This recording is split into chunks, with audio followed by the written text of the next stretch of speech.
फरहान ये बताना कि हज़ूर पाक सल्लल्लाहु अलैहि वसल्लम ने मक्के से मदीने क्यों हिजरत की?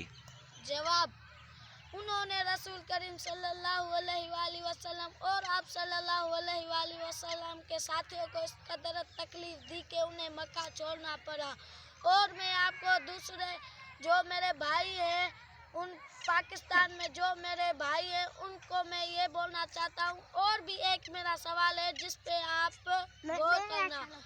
हमारे वालिद जो हमारी परवरिश करते हैं और हमारे उस्ताद जो हमें सिखाते हैं, लिखाते हैं और अदब सिखाते हैं, इसके लिए मेरे भाई चीटिंग ना करो। इसके लिए मेरी तुमसे गुजारिश है। मैं बोल रहा हूँ, मेरी लाइफ नहीं आपकी लाइफ है, इसके लिए बोल रहा हूँ। आपकी लाइफ को अच्छा बनाए जैसे कि किसको पता चले कि ये और